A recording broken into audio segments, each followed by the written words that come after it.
The purpose of the bill is to provide for consistency in terms of the type and availability of autism services which exist across the country. Although the bill was first introduced in 2017, many of the problems it sought to address still remain issues today. This highlights the need for legislative intervention. For those familiar with autism, you will know it can take many different forms. It means each person has a different level of need. The cross-departmental engagement, as mentioned, is a way forward in the development of an autism strategy and should be welcomed. The fact that the Minister for Health has to consult with each government department in the development of a strategy should be very welcome.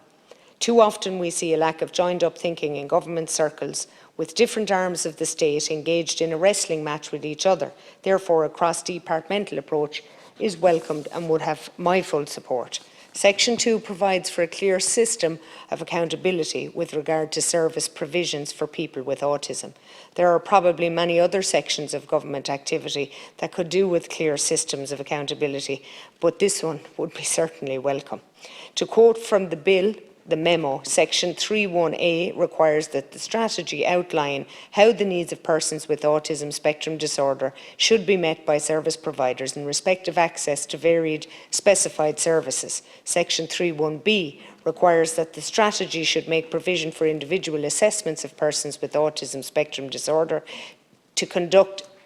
conducted by a team of medical professionals. Section 3.1c requires that the strategy place an emphasis on how families of a person having autism spectrum disorder can be supported in meeting the needs of that person.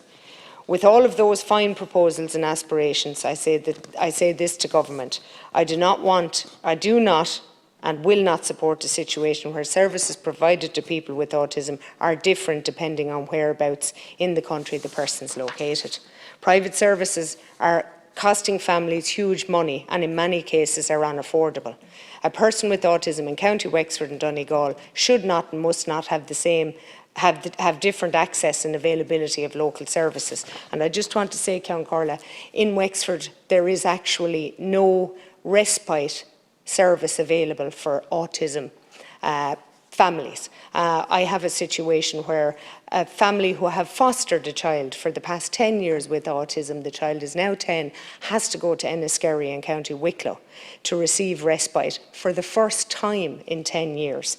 And I know that that isn't acceptable. I know also that you are absolutely working on it very hard, Minister. I appreciate that, both of you, that that's a non-acceptable situation and that funding is now more available and that is one issue I would ask you categorically to address. The issue for this child is in 10 years it has never been away from its family, and to now have to travel, it's in excess of about an hour and 45 minutes. If there were an issue for the child and the family had to be called upon in that hour and 45 minutes, huge damage can be caused and huge upset. So I'd ask that you bear that in mind, and thank you.